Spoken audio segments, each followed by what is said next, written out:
बात किया करें। और आपका काम है कि आप लोगों को पैनाडोल दिलवाएं।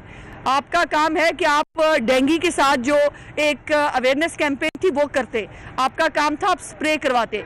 आपका काम था आप डेंगू से लोगों को बचाते। ये आप नहीं कर सकते।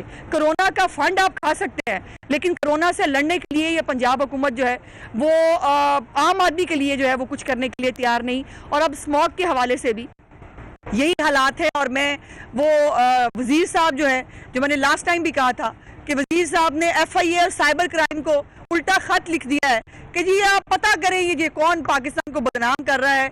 हरकतें करें आप, चोरियां करें आप, तमाशे और कारनामे हों आपके, और जो है वो पाकिस्तान को बदनाम कोई और करता है।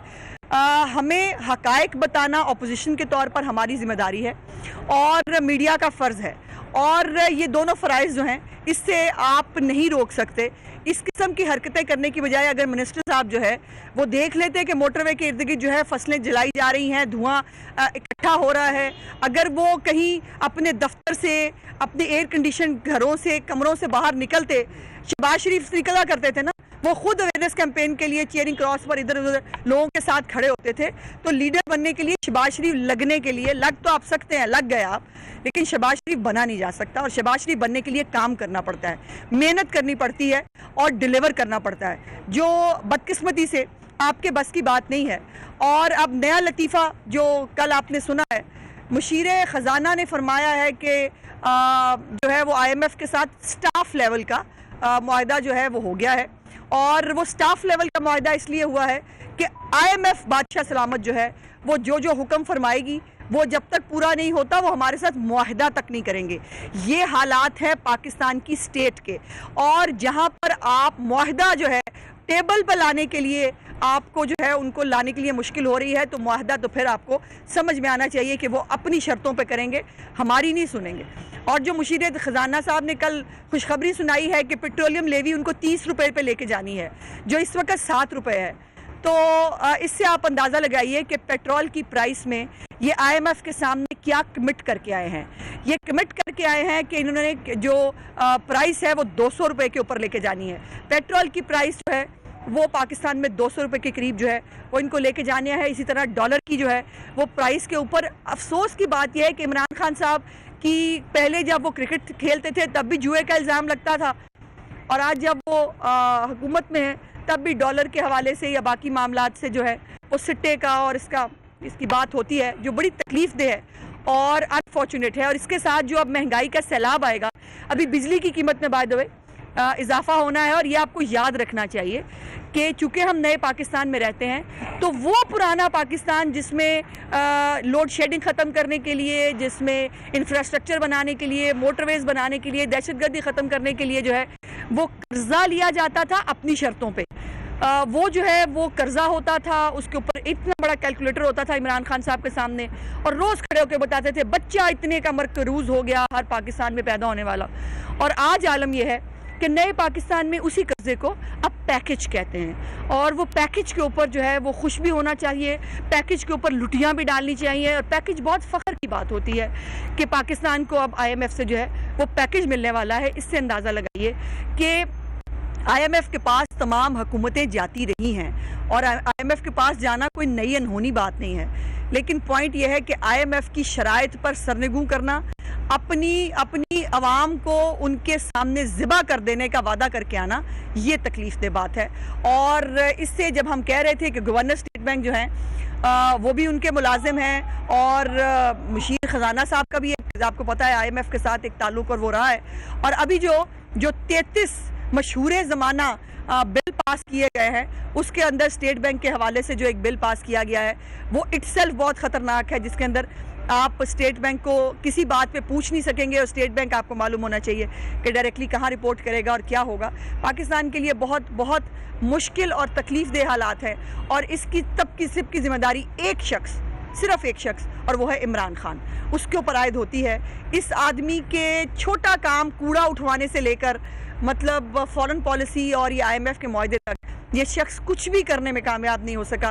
ये सिर्फ पाकिस्तान की आवाम को तकलीफ़ दे सकता है, और पाकिस्तान को जो रुलाने की उसने बात की थी, हमें रुला लेता, तो शायद हम बर्दाश्त कर जाते, लेकिन वो रुलाने की बात सिर्फ हमारे लिए नहीं की थी, उन्होंने पूरी पाकिस्तानी कौम को रुलाने का वादा किया था और जिसके ऊपर वो पूरा अमल कर रहे हैं इस वक्त। ये बताइएगा कि पंजाब हुकूमत से बल्कि पीटीआई से अवाम तो मायूस हो चुकी है, लेकिन अपोजिशन भी कुछ नहीं कर रही। पीडीएम ने लॉन्ग मार्च का ऐलान करना था, वो भी नहीं हो सका। तो एक तरफ जो अवाम हुकूमत से मायूस है, अपोजिशन से भी मायूस, आप नहीं समझते कि हो गई है ना, घर इनको भेज रहे हैं? देखिए, जमहूरी जो सेटअप्स होते हैं, चले ये जमहूरी हुकूमत ना भी सही, लेकिन जमहूरियत के नाम पे लाई तो गई है और उनको निकालने का एक जमहूरी तरीकाकारी होता है। अगर हम भी इमरान खान बन जाए तो इमरान खान में और हमारे बीच में, नए और पुराने पाकिस्तान में, जो रिवायात का, अखलाकियात का जो फ़र्क है उसको रहना चाहिए। मैं समझती हूँ कि अवाम हमसे मायूस नहीं है, लेकिन अवाम को वो कहते हैं ना कि खुदा भी उस कौम की हालत नहीं बदलता, ना हो जिसको ख्याल खुद अपनी हालत के बदलने का। तो अवाम को बाहर निकलना होगा, बताना होगा इस डमी वज़ीर आज़म को कि हमें इसके ये जो तकलीफ़ ये दे रहा है, जो जिस तरह से हमें सरेंडर कर दिया है इसने IMF के सामने, वो नाकाबिले बर्दाश्त है। हम तो अपनी कोशिश कर रहे हैं, आज भी PDM की मीटिंग हो रही है और उसके अंदर सरबराही इजलास में जो भी फैसले होंगे वो शाम तक इंशाल्लाह आपके सामने भी आ जाएंगे।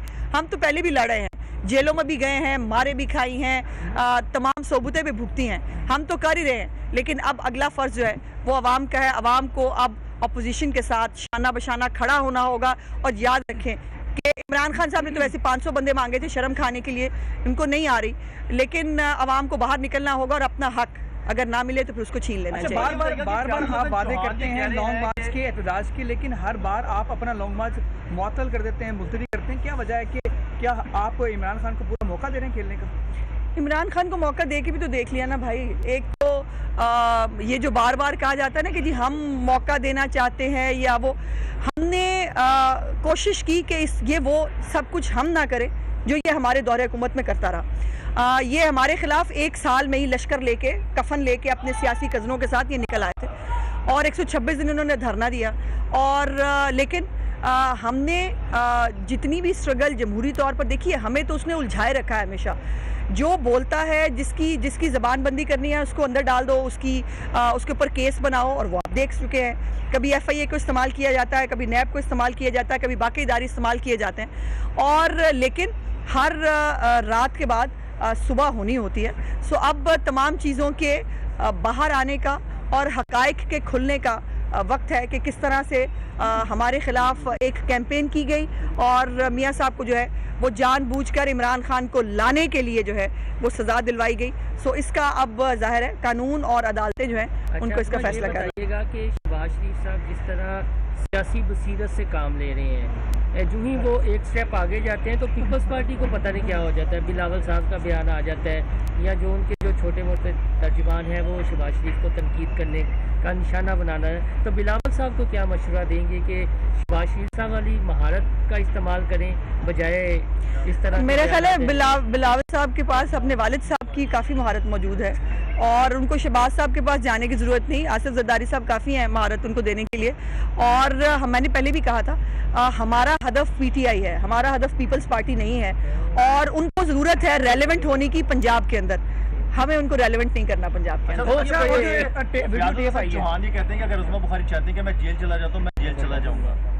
नहीं, वो ससुराल थोड़ी है जिसमें आप अपनी ख्वाहिश से जाएंगे।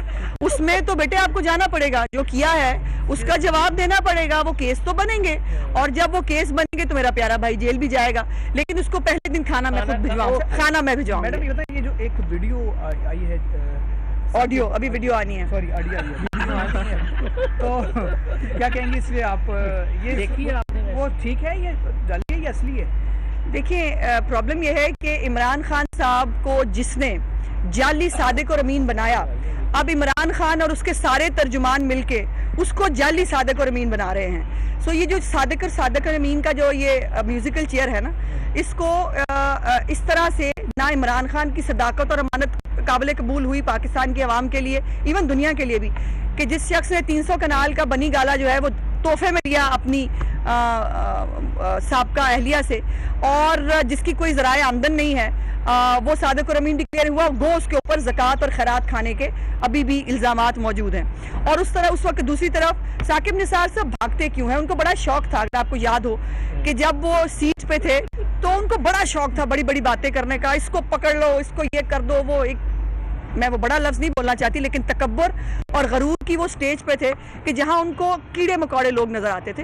तो आज साकिब निसार साहब के पास सिर्फ दो ऑप्शंस हैं, या तो वो अहमद नूरानी साहब के खिलाफ केस कर दें और उनको जेल में भिजवा दें अगर वो गलत कह रहे हैं, और अगर अहमद नूरानी साहब जिन्होंने बाकायदा इसकी फॉरेंसिक करा के जो है ये ऑडियो रिलीज़ की है, उसको जो है वो किसी भाई चैनल की फॉरेंसिक लेबॉर्ट्री में नहीं, उसको एक रिप्यूटेड फॉरेंसिक लेबॉर्ट्री से जो है वो टेस्ट करवाया गया है, या फिर जो है साकिब निसार साहब जो है वो ये मैं जवाब नहीं दूंगा, मैं अदालत नहीं जाऊंगा, ये नहीं चलेगा। साकिब निसार साहब, your time is over.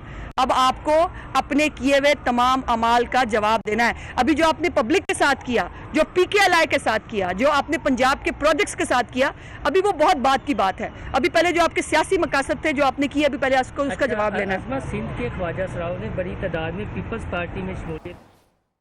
तर्जुमान Noon league उज़मा Bukhari media से गुफ्तगू कर रहे हैं।